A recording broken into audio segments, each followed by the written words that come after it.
Alors, un exercice ici sur l'étude d'une fusée.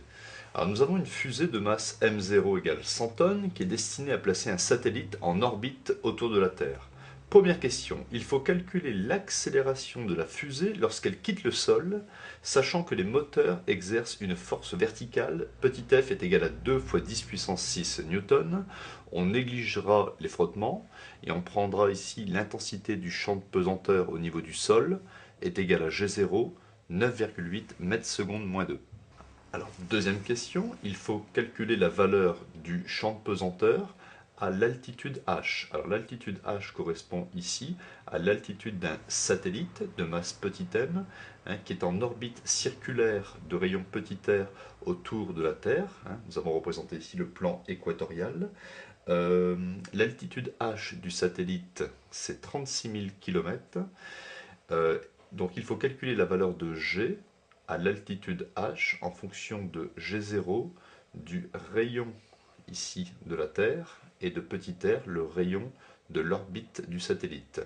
Ensuite, il faut calculer la vitesse tangentielle du satellite et la période de révolution du satellite, c'est-à-dire le temps mis par le satellite pour faire un tour.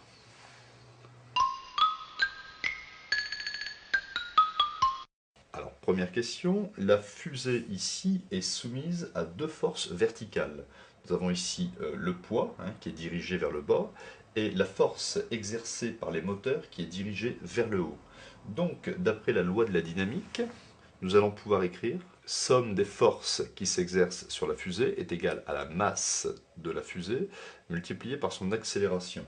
Alors nous allons ici pouvoir projeter cette relation vectorielle suivant un axe Z, par exemple, dirigé vers le haut. Donc le vecteur P qui se projette me donne moins P. Le vecteur F ici, force, qui est orienté suivant le sens de l'axe Z, c'est plus F. Et l'accélération, enfin le vecteur accélération me donne l'accélération de la fusée. Donc pour trouver l'accélération, je vais diviser par m0. P, alors je sais que P c'est m0g, plus F est égal à m0a.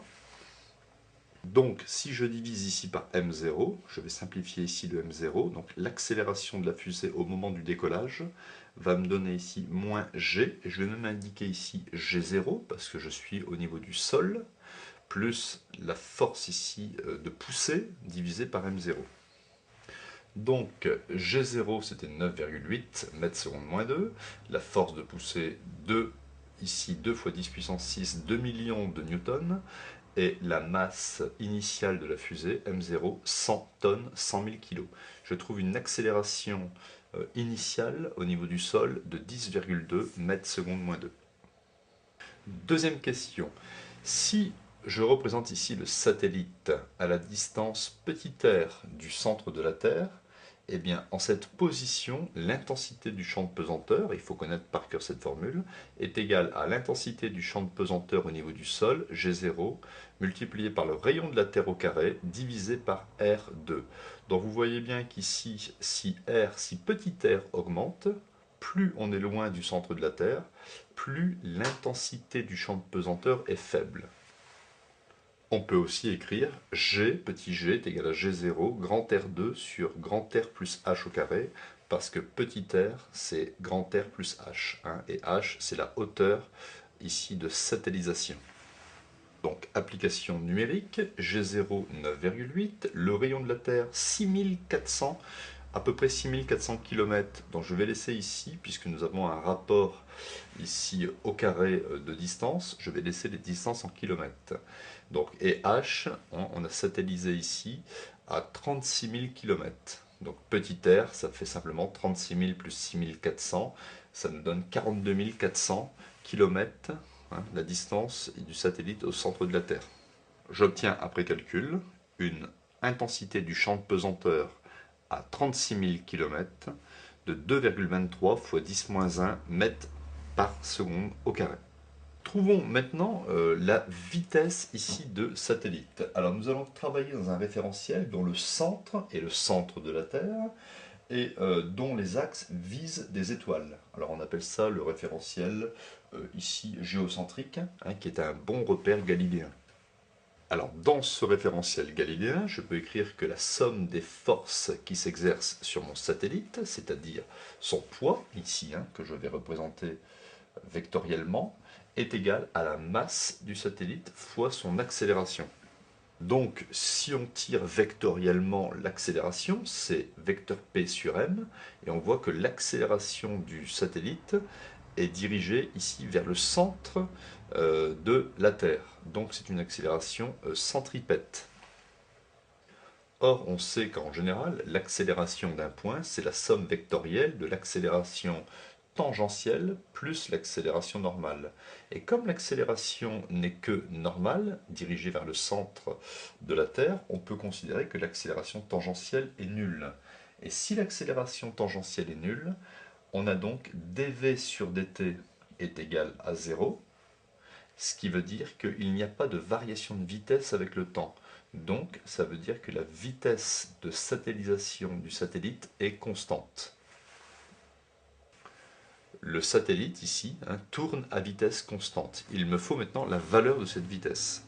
Donc, si je projette cette relation vectorielle suivant la normale, j'obtiens ma égale p. Donc l'accélération normale, à savoir par cœur, c'est v carré divisé par petit r, avec petit r la distance du satellite au centre de la Terre, c'est l'accélération normale. Le poids, ici c'est mg, et g c'est l'intensité du champ de pesanteur à la distance petit r, celle qu'on a calculée tout à l'heure. Petit r, c'est rayon de la Terre plus h, donc je simplifie ici par m, et je trouve ici que la vitesse du satellite, donc je remonte ici r plus h, est égale à g, facteur de r plus h, et je passe en racine carrée. Voici donc l'expression de la vitesse constante du satellite. Donc la vitesse est égale à racine, l'intensité du champ de pesanteur 2,23 10-1, multiplié ici par la valeur de petit r, on a dit que c'était 42 400 km, que je dois exprimer ici en mètres, pour avoir une vitesse en mètres par seconde, d'à peu près égale à 3,03 10 puissance 3 mètres par seconde. Notez au passage qu'on a une vitesse assez impressionnante, d'à peu près 3000 mètres par seconde, 3 km par seconde. Pour trouver maintenant la période, c'est-à-dire le temps mis pour faire un tour, alors ça ne va pas être très compliqué si je connais la vitesse et ici le rayon du cercle. Donc je sais que la vitesse est distance sur temps. Le temps, j'appelle ça une période. Donc si je fais un produit en croix, la période est égale à la distance divisée par la vitesse. Alors, quelle est cette distance parcourue? Eh bien, c'est simplement ici le périmètre d'un cercle de rayon petit r. C'est-à-dire le périmètre d'un cercle, c'est 2π petit r. Nous allons passer à l'application numérique. Donc, la période est égale à 2π fois ici 42 400 km divisé par la vitesse que j'ai calculée tout à l'heure. Je peux simplifier par 10 puissance 3 et je calcule ma période en secondes.